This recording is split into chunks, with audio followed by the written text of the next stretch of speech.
ሁላችሁንም እንደምን አደራችሁ ላለሁኝ እግዚአብሔርን አመሰግናለሁ። በእናንተ መካከል እንድገኝ ቤተክርስቲያን ስለፈቀደችልኝ ስለጠራችሁኝ ወንድሞቼን እህቶቼን ደሞ ማግኘት ለኔ ትልቅ በረከት ስለሆነ ጌታን አመሰግናለሁ። 2017 ከተጀመረ አሁን 5ኛ ወር ላይ ደረሰ። ጥር 4 ነው ዛሬ። ጥር 4 2017 4 ወራት 120 ቀናት አልፈዋል። ዛሬ ደግሞ እግዚአብሔር እድለኞች አድርጎ እርስ በርስ እንድንተያይ እግዚአብሔር አግዞናል እና ጌታን ስለናንተ በእውነት አመሰግናለሁ።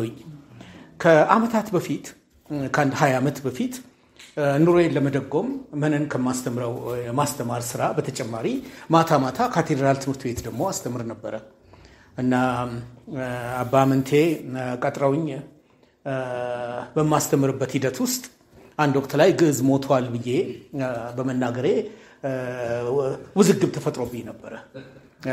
ምንም ማድረግ አይቻልም፣ ከቋንቋ ህግ አኳያ ነው። ግን ብዙ የቤተ ክህነት ሰዎች ስለነበሩ ምቾት አልሰጣቸውም ያ ንግግሬ። በዛ ውስጥ ግን አንድ ሰው አውቃለሁ፣ አቶ በቀለ ይባላሉ። በጣም በእድሜ የበለጸጉ ሰው ናቸው፣ ግን በማስተማር ላይ ነው ያሉት። ስሜ እየሰራ ያለው ነገር መልካም እንደሆነ ነው የማውቀው እና አንድ ምሳሌ ልነግር እፈልጋለሁ አሉኝ። ምሳሌያቸው ለህይወቴ ለኑሮዬ አቅጣጫ ሰጠኝ እና ተናግሬው በሰዎች ፊት ሚኒሊክ አስፋው ሰምቶት ስለነበረ በጻፈው መጽሐፍ ላይ ያን ምሳሌ ያስቀምጠው፣ እኔም በአንዱ መጽሐፌ ላይ ያንኑ ምን ሰርተን እንለፍ በሚለው መጽሐፌ ላይ ያንኑ ምሳሌ የሳቸውን አስቀምጫለሁ። ዛሬ በህይወት ይኑሩ አይኑሩ አላቅም። የነገሩኝ ስለ አሳማ ነው። አሳማ በህይወት ዘመኗ ሰማይ መኖሩን የምታውቀው ከዋክብት መኖራቸውን የምታስተውለው በአንድ ቀን ነው። አንድ ቀን ለአንድ አፍታ፣ እሱም ደግሞ ስትታረድ ነው አሉኝ እና የአሳማን ተፈጥሮ አይታችሁ ከሆነ እያነፈነፈች ምግቧን ነው። ጎን ወደ ላይ ወደታች ማየት የሚባል ነገር የለም። ወደ ከርሷ ወደ ሆዷ መሰብሰብ ነው እና መሰብሰብ ነው። ዙሪያዋ ሌላ ዓለም እንዳለ፣ ሌሎች እንስሶች እንደተፈጠሩ ሌላ ነገር እንዳለ በጭራሽ አታውቅም። እሷና ሆዷ ብቻ ተገናኝተው ነው የሚኖሩት። ከዕለታት አንድ ቀን ግን መስባቷን የሰው ልጅ አይቶ ገልብጦ ቢላዋ ሊዘረጋ ሲል የምታየው ሰማይን ነው። ይህም አለ እንዴ ብላ ስትደነቅ መደነቋን ሳጨርስ ቢላዋ ባንገቷ ላይ ያርፋል። አለቀ ነው ያሉት እና የሰው ልጆች በዚህ አይነት ህይወት ስለምንኖር አዝናለሁ። ግን ልንኖር የተገባው ትልቅ ህይወት ከእግዚአብሔር ተሰጥቶናል። ያንን ህይወት እንድንኖር አይናችንን ገለጥ አድርገን ማየት ይኖርብናል። ገልጠን እንድናይ በሚያስደርገው መንገድ ውስጥ ተገኝተን የእሳቸው እምነት ምን እንደነበር በጊዜው አላውቅም። ግን ስለ አሳማ በነገሩኝ ከዓመታት በፊት እዚህም ቤተክርስቲያን በነበረ አንድ ኮንፈረንስ ላይ ይሄን ነገር አንስቻለሁ። ማናችንም የአሳማን ህይወት ኖረን እንድናልፍ አልተጠራንም። እንዳልተጠራን የምናረጋግጠው ህገ እግዚአብሔርን፣ የእግዚአብሔር ቃልን፣ በውስጡ ያለውን እውነታውን በትክክል ተረድተን ለእርሱ እጅ ሰጥተን እየኖርን ስንቀጥል ያ ህይወት እውነት ሆኖ ይገለጣል። እናም ባለፉት 2 ሳምንቶች በተለያየ ጊዜም ቢሆን በእግዚአብሔር ቃል ላይ ራሳችንን እንድናስገዛ፣ ለእግዚአብሔር ቃል ራሳችንን እንድንሰጥ አምነንበት የጌታ ቃል ብቻ ለህይወታችን ዋስትና እንዳለውና ዛሬንም ነገንም ተነጎዳንም እንድንኖር አቅጣጫ የሚሰጠን እሱ እንደሆነ የሚያስረዳውን ትምህርት በመዝሙር 119 ላይ ተመስርቼ መናገሬን አስታውሳለሁ። አንድ ክፍል ሲቀረኝ ጊዜዎች ተጨናንቀውብኝ ነው ያላጠናቀቅኩት እና መጋቢ ሞላ ኃላፊነትን ሲሰጠኝ ያንን ሳልገጥመው ወደ ሌላው ርዕሰ ጉዳይ ላይ ቢሄድ ልክ አይመጣም በሚል የዛን መግጠሚያ በእናንተ ፊት ቀርቤ ከ176 ቁጥሮች ውስጥ የቀሩትን ተናግሬ የዛሬን የአምልኮ ጊዜያችንን ዳር እንድናደርስ ነው የምፈልገው። በነበሩኝ ጊዜዎች ውስጥ መቼም የማመሰግናችሁን ሰዎች ሁሌም በየቀኑ እየሰጠኝ ነው። በመጀመሪያ በመጣው ጊዜ 6 ነው 7 8 መጽሐፎች ይዤ ነበር የመጣሁት እና ያ ጫወታው ጊዜው አላለቀም፣ ጫወታውም አልተጠናቀቀም። ተጫወት ብሎ አሰልጣኙ ከገባ በኋላ ድሉ እንደገና ወደሱ እንደመጣ በሚገልጸው ሰው ታሪክ አንስቼላችሁ እነዛን መጽሐፍት ገዝቶ ለወዳጁ የሚሰጥ ማን ነው ብዬ ብል ያገኘሁት ሰው አንድ ሰው ነው። እሱም ደግሞ ፓስተር ወንድሙ ነው እጁን ያሳየኝ እና መጨረሻ ላይ ሸጨለት ነው የሄድኩት። እነዛን 6 መጽሐፎች ለነማን የተባረኩ ሰዎች ሰጥቶ እንደሆነ አላውቅም፣ ግን ከጎኔ ለመቆም ፈቃደኛ በመሆኑ እኔ ደስተኛ ነኝ። በጣም በጣም ደስተኛ ነኝ። ዛሬ ደግሞ ለፈተና ላጋልጥ ነው የመጣሁት። ዶክተር ቃል ኪዳንን በመካከላችን ስላለች ደስተኛ ነኝ እና ይሄን መጽሐፌን ትገዢው አትገዢው አላውቅም። ገዝተሽም ከሆነ ጥሩ ነው፣ ካልገዛሽም ደግመሽ እንድትገዢ ይዤልሽ መጥቻለሁ እና ስትገዢ ደግሞ ከዋጋውም በጥፍ ብትገዢ ምንም ቅር አይለኝም። የማደርግበት ዋናው ምክንያት ሕገ እግዚአብሔርን ውዳሴ ለእግዚአብሔር ቃል ስንሰጥ ሊረዱ የሚችሉ መሳሪያዎችን በእኛ ውስጥ እግዚአብሔር ካደረገ ያንን ለሰዎች ማድረስ የባፕቲስቶች ሁነኛ ኃላፊነት ነው ብዬ አምናለሁኝ። 2 እህቶቼ ሁለቱም የኔ ልጆች በመሆናቸው ደግሜ ጌታን አመሰግናለሁኝ። እጹብ ድንቅ ዛሬ የተገኘችው በእኔ ግብዣ ነው። ቴክስት አደረኩላት። የሚቀጥለው እሑድ ምሰብከው እኔ ነኝ ተገኝልኝ ስለ ነፍስ አልኳት እና ሞላ መኪናውን እየነዳ ጋቢና ሲያስቀምጠኝ መኖሯን ልብ አላልኩም። ከኋላ ድምጿን ስታሰማ እጹብ በጣም ነው አመሰግንሽ እኔ ያልኳት። ስብከቴን ለመስማት ነው የመጣችው። ስብከቴን ለመስማት በመጣችበት ግን ቅድም አንድ ነገር አስተማረችኝ። ያስተማረችኝ ነገር ደግሞ ከፓስተር ተስፋዬ ጎሳ ጋር ቆላስያስን እያጠናን ነው እና ቆሜ ሳያት ሃይላይት አድርጋለች። ቆላስያስ 1 ላይ ምንድነው ይሄ ነገር አልኳት። እግዚአብሔር ያስተማረኝን ልንገር ነው ያለችኝ። የእግዚአብሔር መንፈስ ቅዱስ ሳይናገሩ በፕሮግራም ውስጥ ያልተሳተፉ በመሰሉ ሰዎች ውስጥ እንዴት ሊሰራ እንደሚችል እስቲ ቆላስያስ 1:12 ተመልከተው አለችኝ እና ምንድነው የተማርሽው ስላት አንብበውና እነግርሃለሁ አለች። እንደዚህ ነው የሚለው ቆላስያስ 1:12 ከደስታም ጋር በሁሉ ለመጽናትና ለመታገዝ እንደ ክብሩ ጉልበት መጠን በኃይሉ ሁሉ እየበረታችሁ በቅዱሳንም ርስት በብርሃን እንድንካፈል ያበቃንን አብን እያመሰገናችሁ በነገር ሁሉ ደስ ልታሰኙ ለጌታ እንደሚገባ ትመላለሱ ዘንድ እንለምናለን። የተማርኩት 12ኛው ቁጥር ላይ ነው። ቁጭ ብዬ እግዚአብሔር ያስተማረኝ ቀሪ ዘመኔን በነገር ሁሉ እሱን ደስ ለማሰኘት እና ለጌታ እንደሚገባ ለመኖር እፈልጋለሁ።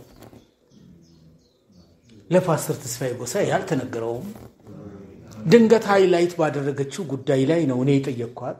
እሷም ደግሞ በድፍረት የነገረችኝ ይህንኑ ነው። በነገር ሁሉ ደስ ልታሰኙ፣ ይሄ ያዳነንን ጌታ ደስ ልናሰኝ ለጌታ እንደሚገባ እንድንመላለስ የሚለውን ክፍል ነግራኛለች። እጹብ አመሰግንሻለሁ። ካንቺ ነው እኔ ደግሞ የተማርኩት እና የቃል ኪዳንን ደግሞ በሌላ ቀን በሌላ መንገድ እሰማለሁኝ። የዛሬ ሳምንት ቅዳሜ የሰርጌ ቀን ነበረ። ታህሳስ 26 የዛሬ ሳምንት ያገባሁት የዛሬ 28 ዓመት ነው እና በቅዳሜ ቀን ስለዋለ በቃ እኔና ሚስቴ ፕሮግራም አዘጋጀን። 2 ሴት ሚዜ እና 2 ወንድ ሚዜ አዘጋጀን። ወንድሞቼ ናቸው ወንድ ሚዜዎቹ፣ የወንድሜ ሚስቶች ናቸው ሴት ሚዜዎች እና ያጅቡናል በሚል ፕሮግራም ሁሉ አመቻቸው እና ቅዳሜ እንግዲህ 28ኛውን ዓመት ለማክበር ደፋ ቀና ስንል ስልክ ተደወለልኝ 12 ሰዓት ተኩል ላይ እና እያባበለ ነው የሚያናግረኝ እና እያባበለ የሚያናግረኝ ጥሩ ነገር እንዳልሆነ ወዲያው ነው የገባኝ። በምድር ላይ በቤተሰብ መዋቅሬ ያለኝ አጎት አንድ ብቻ ነው። መምህርነትን እንደወደው ያደረገኝ እሱ ነው። ብዙ ዓመቱን ዘመኑን በመምህርነት ሙያ ኖሮ ነው ህይወቱን ያዘለቀው። አካውንቲንግ የመጀመሪያ ዲፕሎማ ዲግሪ የኖረው ሰው እሱ ነው፣ ኃይሉ ገብረ ክርስቶስ። የአባቴ የታደሰ ገብረ ክርስቶስ የታናሽ እና ጋሻ ኃይሉ እያለ ይነግረኝ ጀመር እና በመጨረሻ ግን አሁን አረፈ ያለኝ አሁን አረፈ እና ይህንኑ ጉዳይ ለሚመለከታቸው ሳነሳ አንደኛዋ ምን ነው ጋሻ ኃይሉ ዛሬ በደስታችን ቀን መሞት ፈለገ ነው ያለችው። ምን ነው በዛሬ ቀን ነው ያለችው። ሌላው ደግሞ ስደውልለት ያለኝ እንግዲህ እያነቡስ ክስታ ነው አለኝ።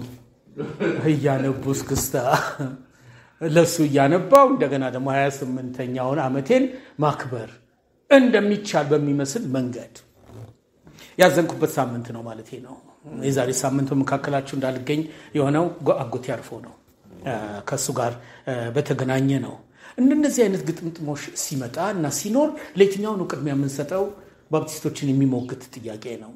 በዛ ውስጥ የእግዚአብሔር ክብር እንዲገለጥ ከእግዚአብሔር ጋር ራስን ማገናኘትና ራስን መፈተሽ ምን ያህል እድለኞች እንደሆንን ነው የሚያሳየው። በመልእክቴ ዋና ጭብጥ ውስጥ ቅድም እንደተናገርኩት ለሰው ልጆች ትልቅ ከውድቀት ታሪካችን የተነሳ በኃጢአት በመርከሳችን የተነሳ ሊፈወስ የማይችል በሽታ ያለ አይመስለኝም። ጌታ እግዚአብሔር በዙፋኑ ላይ እስካለ ድረስ በሰው እይታ ግን ሊፈወሱ የማይችሉ ብዙ ካንሰር ስም የተሰጣቸው በሽታዎች አሉ።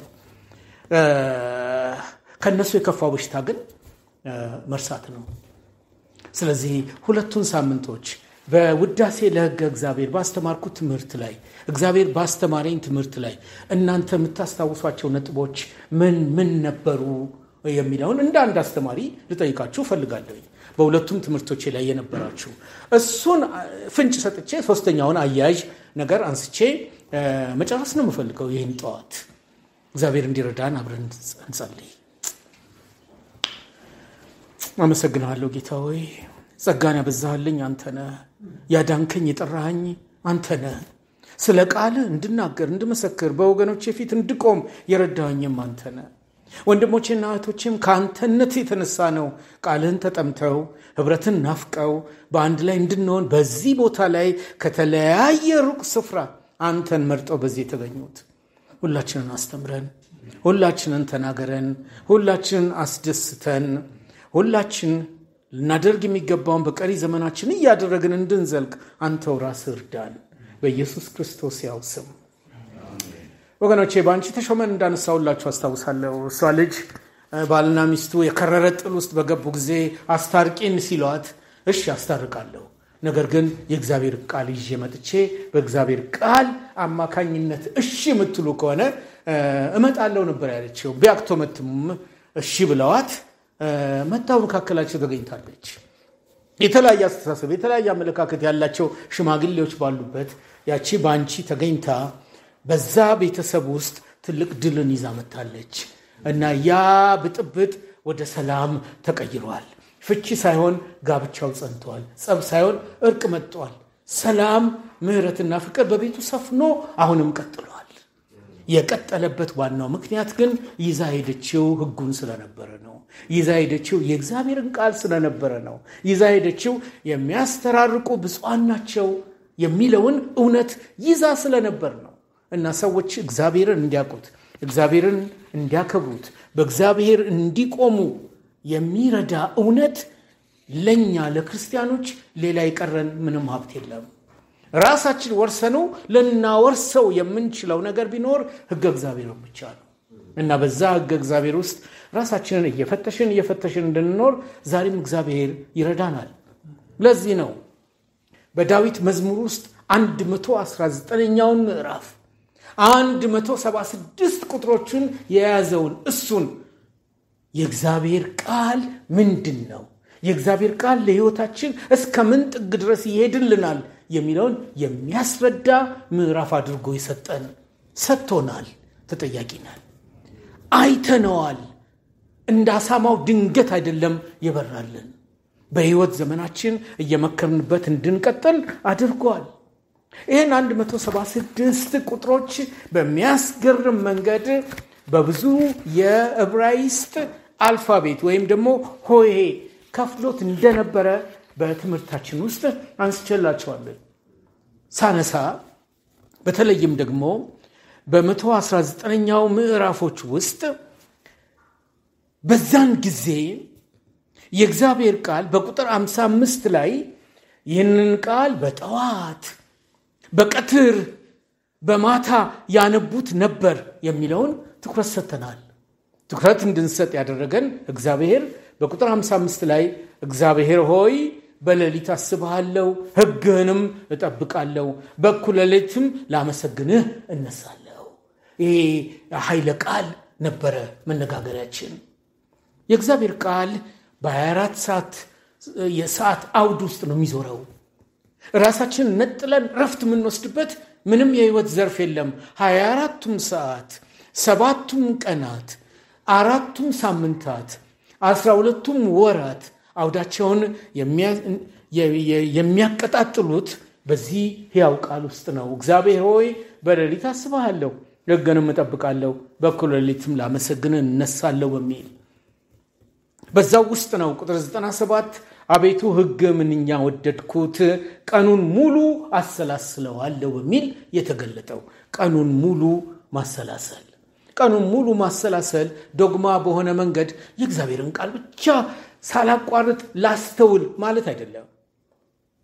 በፊታችን የሚመጡ በረከቶች፣ በፊታችን የሚመጡ ተግዳሮቶች፣ በፊታችን የሚመጡ አጣብቂኞች በሙሉ ከዚህ የእግዚአብሔር ሐሳብ ጋር አብረው የተሳሰሩ እንዲሆኑ ራሳችንን እንድንመለከትበት እግዚአብሔር ታላቅ ዕድልን እንደሰጠን 119ኛው ምዕራፍ ይነግረናል። በዚህ ክፍል ውስጥ ነው እንግዲህ ወገኖቼ ገና ቁጥር 1ን ሲጀምር ከቁጥር 1 እስከ 8 ባለው ውስጥ ጠንቅቀን እንጠብቃት ዘንድ አንተ ሥርዓትን አዝዘሃል ያለን 119ኛው ምዕራፍ ቁጥር 8 የእግዚአብሔር ሕግጋት ትክክል ናቸው ነው ያለው። የእግዚአብሔር ሕግጋት ትክክል ናቸው፣ ልብን ደስ ያሰኛል። ከዚህም የተነሳ ጠንቅቀን እንጠብቃት ዘንድ አንተ ሰጥተናል። ስለዚህ የእግዚአብሔር ሕግ ትክክል እስከሆነ ድረስ ጠንቅቀን እንጠብቀው ዘንድ እግዚአብሔር በፊታችን አስቀምጦታል። መንፈስ ቅዱስ በውስጣችን አድሮ ይህን እንድንረዳ ነግሮናል። ይሄ ከቁጥር 1 እስከ 8 ባለው ነው። ከቁጥር 9 እስከ 16 ባለው ደግሞ ጎልማሳ መንገዱን እንዴት ያነጻል? ከዛስ ምንድን ነው የሚለው? በቃል መሰረት በመኖር ነው። እኔም ከአንደበት የሚወጣውን ደንብ ሁሉ በከንፈሬ እናገራለሁ። በውስጣችን ሲሞላ ምንም አማራጭ የለንም። አንደበታችን ይናገረዋል። ደስ ስንሰኝ በእግዚአብሔር የእግዚአብሔር ቃል ውስጣችንን ሲያረሰርስ ዝምታ መፍትሄ አይሆንም። ዝምታው ያበቃል፣ ያናግረናል፣ ከንፈራችንም ይከፈታል። ጎልማሳ መንገዱን የሚያንጻው የሚያጸዳው በቃሉ አማካኝነት ነው። የጎልማሳ ተባታይ ጾታ አምድ ይኑረው እንጂ ወንዶችንም ሴቶችንም የሚያጠቃልል ነው። ሶስተኛው ይሄ አሁን ያልኳችሁ ቤት ተብሎ የሚጠራው የዕብራይስጥ ሆሄ ነው። የመጀመሪያው አሌፍ ተብሎ የሚጠራው ነው። ሶስተኛው ከቁጥር 17 እስከ 24 ያለው ደግሞ ጋሜል ተብሎ የሚጠራው ክፍል ነው። በጋሜል ውስጥ ደግሞ ከሕዝብ ድንቅ ነገርን እንዳይ አይኖቼን ክፈት ነው ያለው። አይኖቼን ክፈት። የእግዚአብሔር ቃል ወሳኝ ነው ብለን ብንልም እግዚአብሔር አይኖቻችንን ካልከፈተ በቀር ማስተዋል ማናችንም አንችልም። ስለዚህ መጸለይ ያለብን ምን ብለን? ቃልህ እንዲበራልኝ አይኖቼን ክፈት ብለን መጸለይ። ለዚህም ይመስለኛል መንፈስ ቅዱስ የተሰጠን። ከቁጥር 25 እስከ 32 ያለው ደግሞ ዳሌጥ ተብሎ ነው የሚጠራው።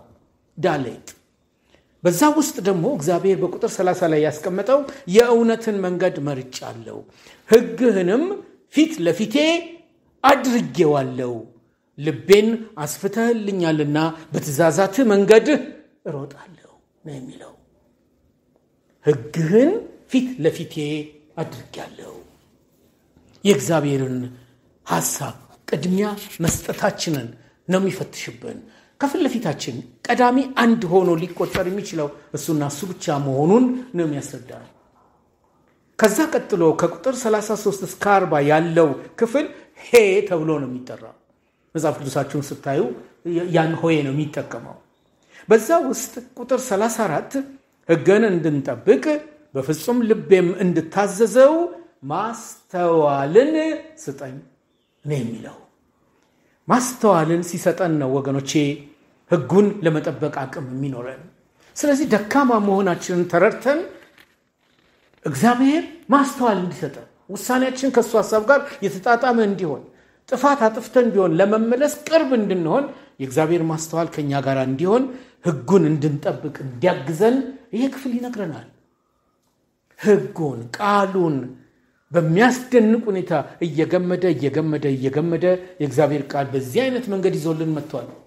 ከሱስ ቀጥሎ ከ41 እስከ 48 ባለው ላይ ዋው ተብሎ በሚጠራው ምስክርነትን በነገስታት ፊት እናገራለሁ፣ ይህንንም በማድረግም ኀፍረት አይሰማኝም። እጆቼን ወደምወዳቸው ትእዛዛት አነሳለሁ፣ ሥርዓትንም አሰላስላለሁ። ምስክርነትህን በነገስታት ፊት እናገራለሁ። ምስክርነት ያለው በማቴዎስ 28 ከ19 እስከ 20 ምስክሮቼ ሁኑ ያለው ጌታ ኢየሱስ ክርስቶስ ነው። በሱ የተከናወነውን ታላቅ የምክር ሐሳብ፣ ታላቅ የውጀት ሥራ ለቢጤዎቻችን ብቻ ሳይሆን በነገስታት ፊት፣ በገዢዎች ፊት እንናገረው ዘንድ እግዚአብሔር እድል ሊሰጠን እንዳለው ያረጋግጥልናል። ያ ብቻ አይደለም። ከቁጥር 49 እስከ 56 ባለው ዛይ ተብሎ በሚጠራው ክፍል ውስጥ በተለይም 54ኛው ቁጥር ላይ በእንግድነቴ ሀገር ሥርዓትህ መዝሙሬ ናት፣ እግዚአብሔር ሆይ ስምህን በሌሊት አስባለሁ፣ ሕግህንም እጠብቃለሁ ነው የሚለው። በእንግድነቴ ሀገር፣ ይሄ በእንግድነቴ ሀገር እንግዳ ነኝ እኔ ስኖር በዚህች ዓለም የሚለውን መዝሙር ያስታውሰናል። እውነትም እንግዶች ነን። ከሀገራችን ከቀያችን ደግሞ ስንወጣ በሄድንበት እንግዶች ልንሆን እንችላለን።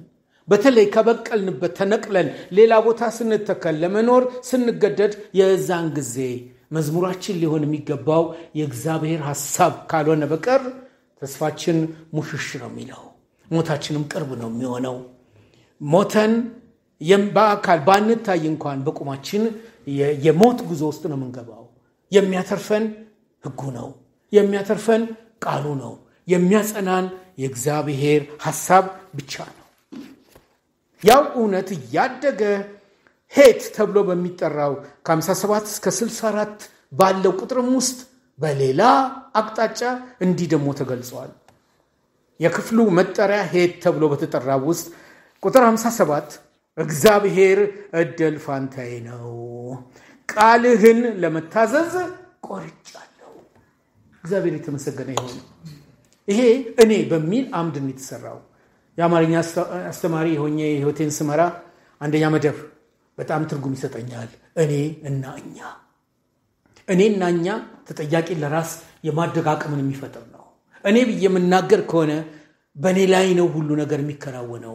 እኛ ብለን ስንጠራ እኛ ሁላችን ኃላፊነት በምንወስድበት መንገድ ላይ ነው እግዚአብሔር የሚናገረው። እና በዚህ ክፍል ውስጥ እግዚአብሔር እድል ፋንታዬ ነው ለእኔ፣ ቃልህን ለመታዘዝ እኔው ራሴ ቆርጫለሁ። ፓስተሮች አይደሉም ጫና ፈጥረው ለእግዚአብሔር ቃል እጃችን እንድንሰጥ የሚያስገድዱን ራሳችን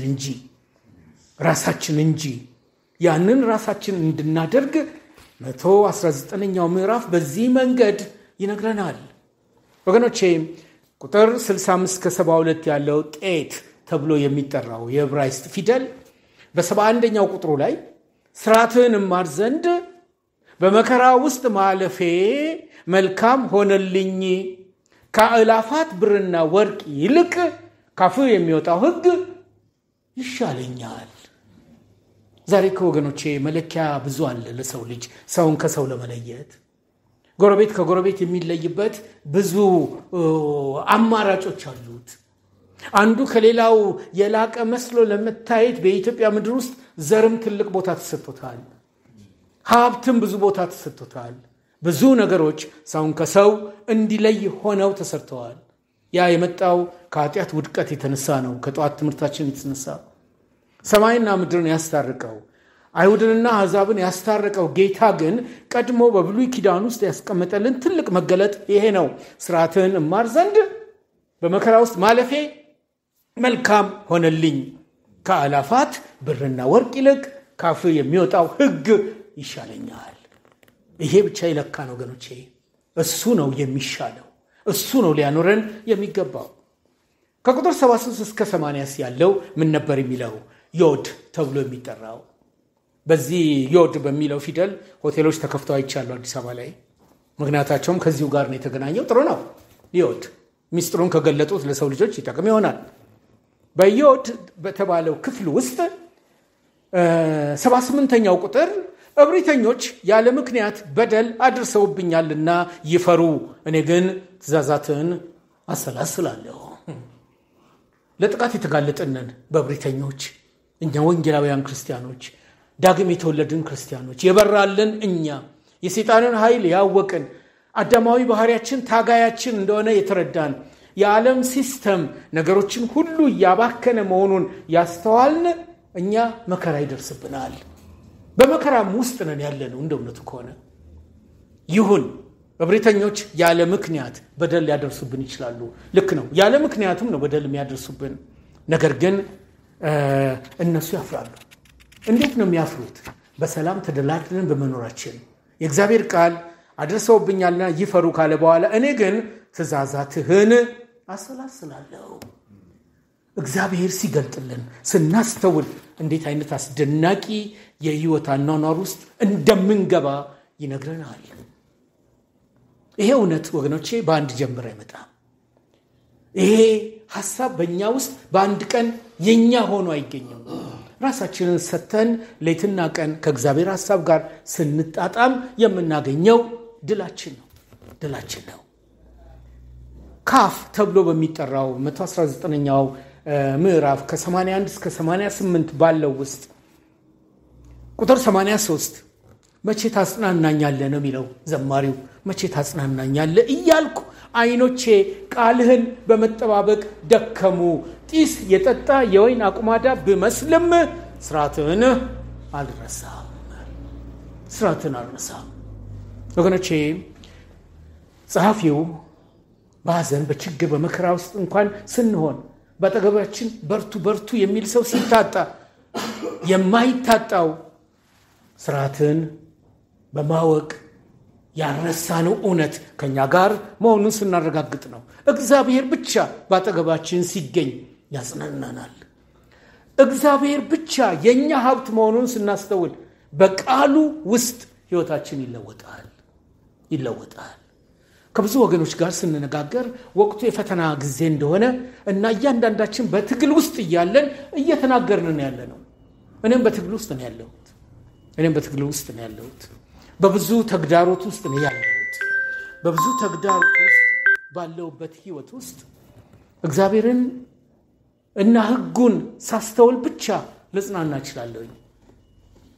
እህቴው በሆስፒታል ውስጥ ተኝታለች ከአንድ ወር በላይ። ሞላ በተከታታይ እንደሚጸልይላት ይነግረኛል። ጽጌ ትባላለች እና ታውካ ነው ያለችው። አይምሯ ተረብሾ ነው ያለችው እና በየቀኑ ባሰብኳት ቁጥር እጨነቃለሁ። የወንጌል አርበኛ ናት። የጻፍኳቸው መጽሐፎች ለማያምነው ማህበረሰብ የደረሰው በእሷ አማካኝነት ነው። ለወንጌል ትልቅ ሸክም ነው ያላት። አሁን ግን በሆስፒታል ነው ያለችው። በሆስፒታል ውስጥ እያለች ባለበት ነገር ግን እግዚአብሔር ሊያጽናናኝ የሚችለው ሌላ መጽናኛ የለኝም፣ መቼ ታጽናናኛለህ በሚል ዓይኖቼ ቃልህን በመጠባበቅ ደከሙ ካለ በኋላ ጢስ የጠጣ የወይን አቁማዳ ብመስልም ስርዓትህን ግን አልረሳም በሚለው ውስጥ አሁን እየተጽናናው ነው ያለሁት። ይሄ የሆነ ያለባት ነገር ከእግዚአብሔር እውቅና ውጭ አይደለም። ድንገት ዱብ ያለብን ጉዳይ አይደለም። ልዑል ነው እግዚአብሔር በእኔ ህይወት ውስጥ፣ በቃል ኪዳን ህይወት ውስጥ፣ በጽሑፍ ድንቅ ህይወት ውስጥ፣ በእያንዳንዳችን ህይወት ውስጥ የሚሰራውን እሱ ነው የሚያውቀው። በዛ ውስጥ አልፈን እንድንጸና ፍቃዱ ስለሆነ በዛ ጽናት ውስጥ ግን ስርዓትህን አልረሳም የሚለው መድኃኒት ሆኖ ይገኛል። መድኃኒታችን ይሆናል። ከ89 እስከ 96 ባለው ቁጥር ውስጥ ላሜድ ተብሎ ነው የሚጠራው ክፍሉ። እግዚአብሔር ሆይ ቃል በሰማይ ለዘላለም ጸንቶ ይኖራል። የሰማይና ምድር መታረቅን ነበር ጠዋት ከፓስተር ጋር ስናጠና የነበረው። እዚህ ቦታ ላይ እግዚአብሔር ሆይ ቃልህ በሰማይ ለዘላለም ጸንቶ ይኖራል፣ ታማኝነትህ ከትውልድ እስከ ትውልድ ይኖራል፣ ምድርን መሰረትካት እርሷም ጸንታ ትኖራለች ነው የሚለን የእግዚአብሔር ቃል። ከሱ የወጣው ቃል ዓለማትን እንዴት እንደፈጠረ እየነገረን ነው። ይሄ ሕይወታችንን የለወጠው የእሱ ቃል ለዓለም መገኘት ምክንያት መሆኑን እንኳን እየነገረን ነው። እንዴት አንገረም ታዲያ? እንዴት በሱ አንደነቅ? እግዚአብሔር ሆይ ቃል በሰማይ ለዘላለም ጸንቶ ይኖራል። እንዴት ነው በሰማይ ለዘላለም ጸንቶ የሚኖረው? በዛ ስንገኝ ከጌታ ጋር አብረን እናወራለን። የማናውቃቸው ብዙ ነገሮች ስላሉ፣ ለማንኛውም ግን የጸሐፊው እርካታ ይሄንንም ይዟል። እቺ ምድር የፈጠራት ምድር ጸንታ እንደምትኖር ነው እኔ የማምነው። እቺ ምድር ትጠፋለች የሚል እምነት የለኝም። ምክንያቱም በዚህ እውነት ውስጥ እግዚአብሔር የሚሰራው ታላቅ ስራ ምድርን አድሶ ለውጦ ከቅዱሳኑ ጋር የሚያደርገውን ሂደት አሁንም በሕጉ ላይ የተመሰረተ መሆኑን እንድናስተውል ይረዳናል። ከቁጥር 97 104 ደግሞ በተለይ ደግሞ ሜም ተብሎ በሚጠራው ክፍል ውስጥ ቁጥር 99 እና 100 ምስክርነትን አሰላስላለሁና ከአስተማሪዎቼ ሁሉ የላቀ አስተዋይ ልብ አገኘው፣ መመሪያህን ተከትዬ እሄዳለሁና ከሽማግሌዎች ይልቅ አስተዋይ ሆንኩ፣ ከመመሪያህ ማስተዋልን አገኘው። ስለዚህ የሐሰትን መንገድ ሁሉ ጠላው። የሚደንቅ ቃል ነው። የሚያስገርም አገላለጥ ነው። ምስክርነትን ሕግን ሳሰላስል ከማበለጥኩ ነው የሚለው።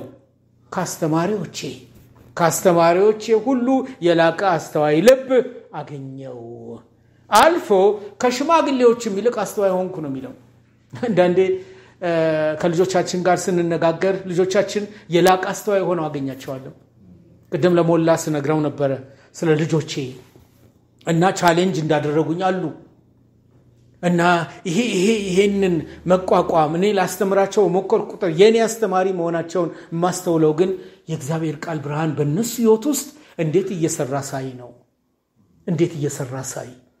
ስለዚህ ወገኖቼ የላቀ አስተዋይ ልብ እንዲኖረን እግዚአብሔር ሰጥቶናል። ይሄ ትልቅ ዕድል ነው። ይህንን እንድንኖረው እግዚአብሔር ይፈልጋል። ወገኖቼ በቁጥር 105 እስከ 112 ኖን ተብሎ በሚጠራው ሁላችንም የወደድነው ክፍል ይገኛል። ሕግ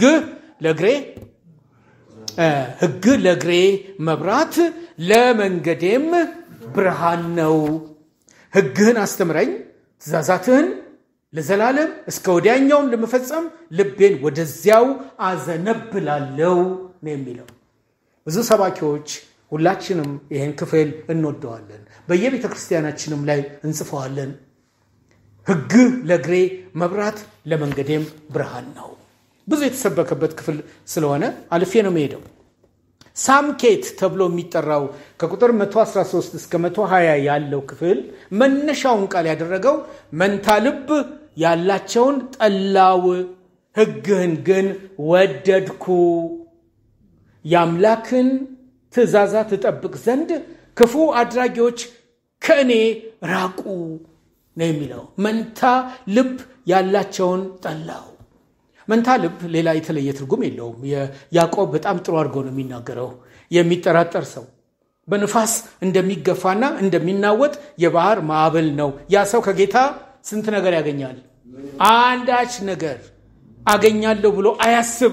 እርሱ በሁለት ሐሳብ የተያዘና በመንገዱ ሁሉ የሚወላውል ነው የሚለው የእግዚአብሔር ቃል። አዲስ ኪዳን እውነቱን ነው የሚገልጽልን። የእግዚአብሔር ሐሳብ እርስ በርሱ ፈጽሞ አይጣረስም። እግዚአብሔር መንታ ልብ ያላቸውን ይጠላል፣ ወላዋዮችን ይጠላል። በሕጉ መሰረት መወሰን የምንችለውን በፊታችን የተገለጠውን ልንኖር የሚገባውን ነገር ያለ ማቅማማት እንድንኖር እንጂ በመንታ ልብ ሳንኖር እንድናልፍ ያሳማውን መንገድ እንድንሄድ አይፈቅድልንም። መንታ ልብ ያላቸውን ጠላው። የጠላው ለምንድን ነው? ሕጉን ስለወደደው ነው። ሕግህን ግን ወደድኩ፣ የአምላክን ትእዛዛት እጠብቅ ዘንድ ክፉ አድራጊዎች ከኔ ራቁ። የልዩነት ምክንያት ይፈጥራል በእኛ ህይወት ውስጥ። ስለዚህ ክፉ አድራጊዎች በእኛ ህይወት ይኮነናሉ። ለጌታ መሆን ባይችሉ ከኛ ሊርቁ ይችላሉ። ከኛ ቢርቁ ለበጎ ከራቁ ለኛ ትርፍ እንጂ ጥፋት አይደለም። ምክንያቱም በእነሱ የበከለ አስተሳሰብ እንዳንወሰድ እግዚአብሔር ወዷልና።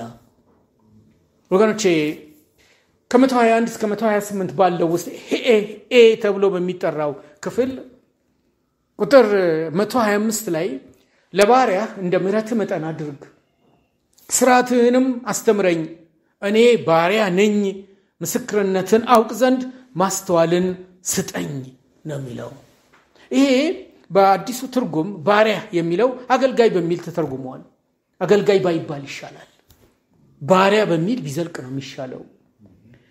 ምክንያቱም በተገለጠ መንገድ ነው የሚናገረው። ለባሪያ እንደ ምሕረት መጠን አድርግ፣ ሥርዓትህንም አስተምረኝ፣ እኔ ባሪያ ነኝ፣ ምስክርነትን አውቅ ዘንድ ማስተዋልን ስጠኝ። ራስን ባሪያ አድርጎ ማቅረብ። ባሪያ ለጌታው 100% የተገዛ ስለሆነ፣ ፍቃዱን 100% ለጌታው የሰጠ ስለሆነ፣ የጌታው እንጂ የእርሱ ስላልሆነ የኛ መለኪያ በዚህ ነው የሚገለጸው። ለጌታ ራሳችንን ማስገዛታችን ባሪያ ሆነን ለእርሱ የተሰጠን መሆናችንን ሕጉ ነው የገለጠልን እና ባሪያ መሆናችን ክብራችን ነው። ፍቃዳችንን ለእሱ ማስገዛታችን የእግዚአብሔር ፍቃድ ነው። ከቁጥር 129 እስከ 136 ፌ ተብሎ በሚጠራው ክፍል ውስጥ የቃልህ ትርጓሜ ያበራል፣ አላዋቂዎችንም አስተዋዮች ያደርጋቸዋል። ሕግ ግን ባለመከበሩ እንባዬ እንደ ውሃ ይፈሳል ይላል። ሕግ ባለመከበሩ ብሎ የሚለው በጎኑ ያሉት ህዝቦች፣ የእግዚአብሔር ህዝብ የነበሩት እነርሱ ሕጉን ባለማክበራቸው ይሄ የእግዚአብሔርን ቃል የተጠማው ሰው ስለነሱ ያለቅሳል። ሁል ጊዜ እንባው ይፈሳል። እንባው መፍሰሱ ምክንያት እንዲህ አብረን እኩል ካላደግንና ይሄን እውነት እኩል ካልተረዳን፣ ሁሉም ለሕጉ ራሱን ካልሰጠ በአንዲት አጥቢያ ቤተክርስቲያን ውስጥ የመንፈስ አንድነት ስለማይኖር ነው። የአቋም አንድነት ስለማይኖር ነው። እንደ ጅረት ውሃ አብሮ መሄድ ስለማይቻል ነው። ሰውየው ያለቅሳል፣ መፍትሄውን ግን ይናገራል። የቃልህ ትርጓሜ ያበራል፣ አላዋቂዎችንም አስተዋዮች ያደርጋቸዋል። ወገኖቼ እኛ ነን አላዋቂዎቹ። እኛን ነው እግዚአብሔር አስተዋይ ያደረገን። ከቁጥር 137 እስከ 144 ባለው ጼዴ ተብሎ በሚጠራው ውስጥ እግዚአብሔር ሆይ አንተ ጻድቅ ነህ፣ ፍርድህም ትክክል ነው። ፍርድህም ትክክል ነው። ጠላቶቼ ቃልህን ዘንግተዋልና ቅናት አሳረረኝ። ቃልህ እጅግ የነጠረ ነው፣ ባሪያህም ወደደው ይላል። የእግዚአብሔር ቃል እጅግ የነጠረ ነው። ፍርድህ ትክክል ነው የሚለው ላይ አጽንኦት በሰጥሩ ነው። በዚህ ውስጥ እያንዳንዳችን ወገኖቼ በእግዚአብሔር ላይ ተፈታታኝ አጀንዳ ይዘን እንደምንቀርብ እርግጠኛ ነኝ። ተፈታታኝ ምን ነው ጌታ ሆይ እህቴ እኮ ላንተን የቆመችው ያንተን ወንጌል ነው ለሰው ሁሉ ያደረሰችው። ሳታገባ ነው ሕይወቷን እስከ 60 ዓመት ዕድሜ ላይ አሁን የደረሰችው። እንዴት ነው ለዚህ አሳልፈ የሰጠሃት? ሙግቴ ነው።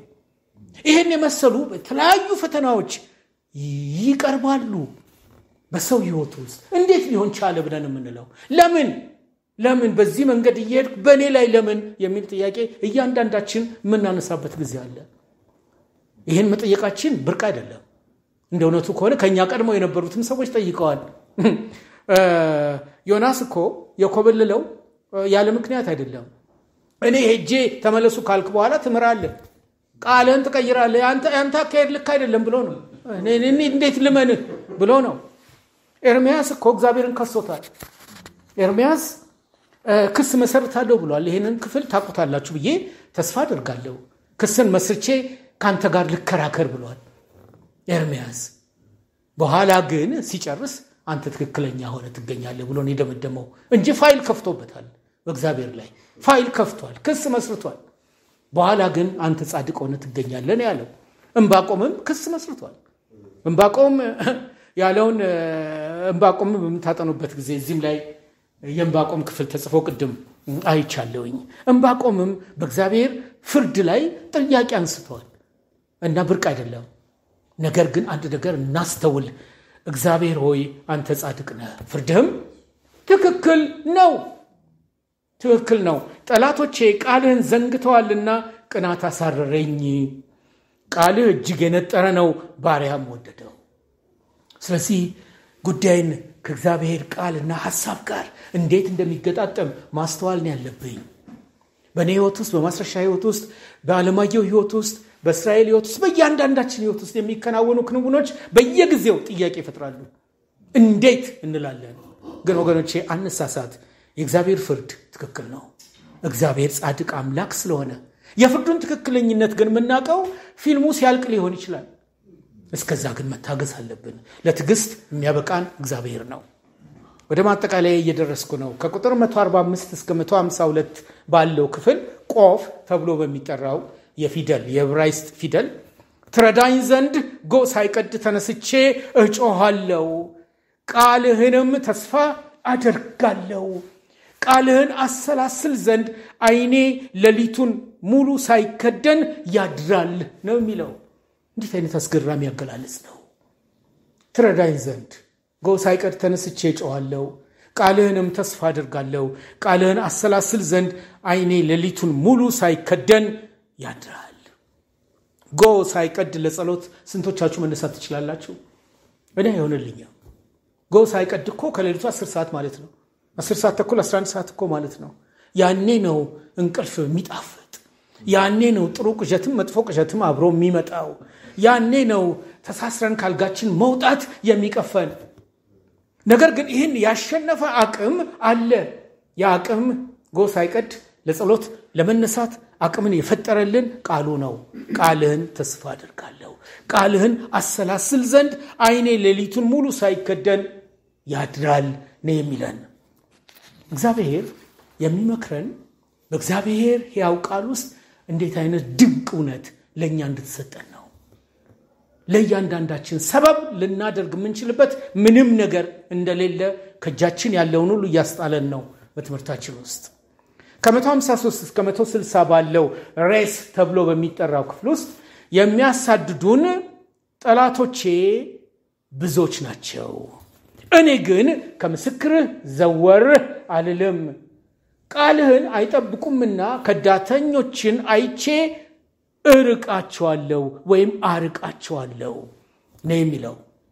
የምስክርነቱ ጥግ ከዳተኞች ብሎ የሚለው ዓለምን አናስብ። በክርስቶስ የሆነ ማህበረሰብ ውስጥ ለዚህ እውነት የማይገዙ ይህን እውነት የከዱትን ነው የሚያሳየው። እነሱ በመንፈሳውያን ሰዎች ላይ አሉታዊ ተጽዕኖ የማሳደር ጉልበት አላቸው። ነገር ግን በእግዚአብሔር ሐሳብ ራሳችንን ስንከድን እግዚአብሔር እኛን በሙላቱ ውስጥ ያስተናግደናል። የመጨረሻዎቹ ቁጥሮች ከ161 እስከ 168 ባለው ውስጥ ሳን በሚባለው ክፍል ጻድቅ ስለሆነው ሕግ በቀን 7 ጊዜ አመሰግናለሁ። በጧት ትምህርታችን 7 ቁጥር ተነስቶ ነበር። 7 ሰማይ ነው ያለው የሌለው በሚል እና ምን አገባን ብለን ትተነዋል። እልፍ ሰማይም ይኖር። ነገር ግን እቺ 7 ቁጥር ተወዳለች በእግዚአብሔር ቃል ውስጥ ተደጋግሞ። 7 ቀናት አሉ፣ 7 ቤተክርስቲያናት አሉ። አሁን ደግሞ 7 መጥተዋል እና ለትምህርታችን እግዚአብሔር የገለጸበት መንገድ ነው ብዬ አስባለሁ። ጻድቅ ስለሆነው ሕግ በቀን 7 ጊዜ አመሰግናለሁ። ሕግህን የሚወዱ ብዙ ሰላም አላቸው፣ እንቅፋትም የለባቸውም። ስለዚህ ወገኖቼ በዚህ ውስጥ ራሳችንን እያሳደርን መሆናችንን ልብ እንበል።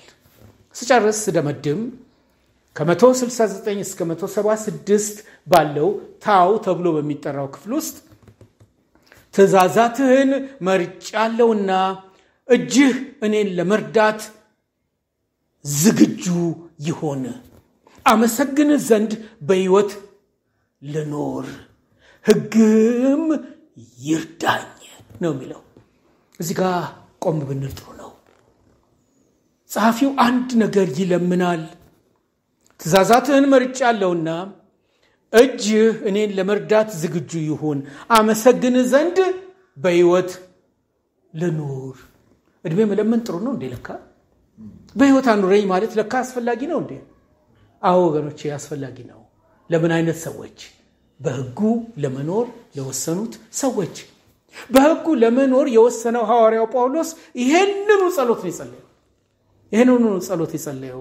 ሰይፍ አንገቱ ላይ ለማረፍ እየተዘጋጀ ባለበት ዋዜማ ላይ ሆኖ ለፊልጵስዩስ ሰዎች ሲነግራቸው ያለው ይሄንን ነው። በምን አይነት መንገድ አፍሬ እንዳልገኝ ጽኑ ናፍቆትና ተስፋ አለኝ።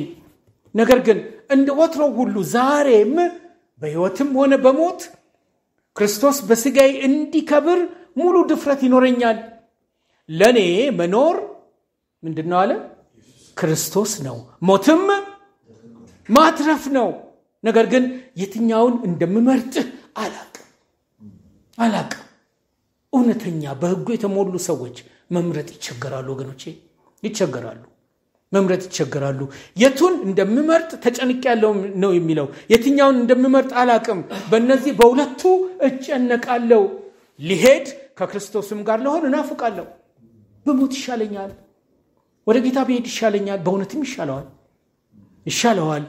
ግን ይሄ እጅግ የተሻለ ነውና፣ ነገር ግን በስጋ መኖሬ ለእናንተ ይበልጥ አስፈላጊ ነው። በስጋ መኖሬ ለእናንተ ይበልጥ አስፈላጊ ነው እና ይሄንን በመናገር በህይወት እንዲኖርም ይለምናል። በህይወት በመኖሩ ምን ሊገኝ? በህይወት በመኖሩማ የእግዚአብሔር ህግ ሙላት ለሌሎች ሁሉ ህይወት ምክንያት እንዲሆን ጳውሎስ ፈልገዋል። የመዝሙረ ዳዊት ጸሐፊም ይሄን ነው የሚጠይቀው። በህይወት ልኑር። በህይወት መኖር የሚያስገኘው ጥቅም አስገራሚ ነው። እየበከተ ነው ዓለም ያለው። አሁን ያለችው ዓለም ከቀድሞ ዓለም የበለጠ በክታለች። የበከተ ዓለም ውስጥ ነው ያለን ወገኖቼ። ስለዚህ የበከተው ዓለም እየበከተ ላለው ዓለም ጨው ያስፈልገዋል። እንዲጥም እንዲጣፍጥ በጨውነት እንዲጥም እየሞተ ያለው ዓለም የእግዚአብሔርን ህግ ከሚገልጸው ሰው የተነሳ ሕያው እንዲሆን ያስፈልጋል። እየጨለመ ያለው ዓለም በህጉ በሚኖረው ሰው ብርሃን ሊያገኝ ይገባዋል።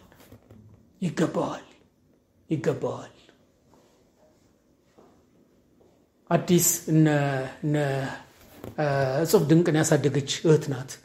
በቅርብ ጊዜ የተዋወቅኳት እና እጹብ ድንቅ ሞላ የተባለችበትን ምክንያት እስቲ ንገሪኝ ያልኳት። እጹብ ድንቅ ሞላ ታሪክ አለው በህይወቷ። ከእናቷ ማፀን ጀምሮ በተሄደው ሂደት ውስጥ እጹብ ድንቅ የተባለችበት በቂ ምክንያት አለ። ያንን ከሰማው በኋላ በጣም ተነቃቅቼ ይሄ ቤተሰብ ታሪኩን መጻፍ ቢችል ጥሩ ነው ብዬ ያልኩት እና ቀድሞም አስታወስኳት። ተግዳሮቶች ብዙ አሉብኝ፣ እስቲ ቀስ ብዬ አስበዋለሁ ብላኛለች። ግን እነዚህ ሁሉ ተግዳሮቶች በህጉ ለመኖር ከወሰኑ ሰዎች ህይወት ውስጥ የፈለቀ ስለሆነ ይገለጥ ዘንድ እግዚአብሔር ተስማምቷል። በፓስተር ወንድሙ ህይወት ውስጥ በጣም ትላልቅ ነገሮች፣ ብዙ ዝርዝር ነገር ባላቅም በልጆቹ ህይወት ውስጥ አይቻለኝ እና ልጆቹን ለምኛቸዋለኝ በፓስተር ወንድሙ ህይወት ውስጥ ያለውን ፈልቅቃችሁ እንድታወጡት።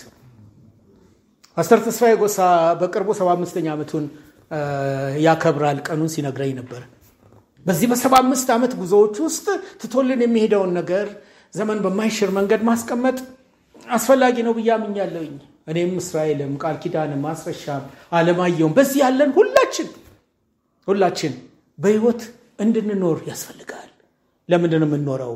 የበከተውን ዓለም ጣዕም ልንሰጥ፣ የጨለመውን ዓለም በብርሃን እንድንሞላው፣ ለዚች ዓለም በረከት እንድንሆን። መዝሙረ ዳዊት 119 የሚጨርሰው በዚህ ነው። ትእዛዛትን መርጫለሁና እጅህን ለመርዳት ዝግጁ ይሆን፣ አመሰግን ዘንድ እባክህ በህይወት ልኑር። እና በህይወት ልኑር ብለን መጸለይ ተገቢ ነው። በምን አጀንዳ? ይሄን ለማስፈጸም። ሌላ አጀንዳ ኖሮን አይደለም። እግዚአብሔር መልካም ጊዜ ስለሰጠን ጌታን አመሰግናለሁ። እንጸልይ። ጌታ ሆይ ስላስተማርከኝ በእውነት አመሰግናለሁ። በመሃላችን በስምህ በተሰበሰበ ጉባኤ አንተ እንደምትገኝ ነግረህናል። ስለተገኘ አከብራለሁ። መንፈስ ቅዱስ አንተን ስለገለጠልን ሕግን ስለገለጠልን ለልባችን መልእክት ስለሰጠን አመሰግናለሁኝ። እንኖርበት ዘንድ የሚያስችል ጸጋን ደግሞ ስለምትሰጥ አከብራለሁ። በዚህ ጠዋት አደራ እንዳለብን እግዚአብሔር ሊነግረን ፈቅዷል። የአሳማዋን ሕይወት እንድንኖር አልተጠራንም። ግራ ቀኛችንን እንድናይ በአንተ ፍቃድ ተሞልተን የአንተን ፍቃድ ፈጽመን እንድናልፍ በዚህ አለን። ስለዚህ ጌታ ሆይ ከመጽሐፍት ባለፈ ሕይወታችን ለሰዎች የሚነበብ ሆኖ እንድንዘልቅ በቃል ውስጥ የተገለጠውን እውነት ኖረንው ለዓለም ሁሉ እንድናሳይ አቅምና ጸጋን አብዛልን። እርዳን ጌታ ሆይ አግዘን። ደግሞም ስለምታግዘን አከብርሃለሁ። ዕድሜያችን ትርጉም ባለው ሕይወት እንዲዘልቅ እኔንም ወገኖቼንም እርዳን። ሁሉ ለአንተ ክብር ስለሆነ አከብርሃለሁ። በኢየሱስ ክርስቶስ ያው ስም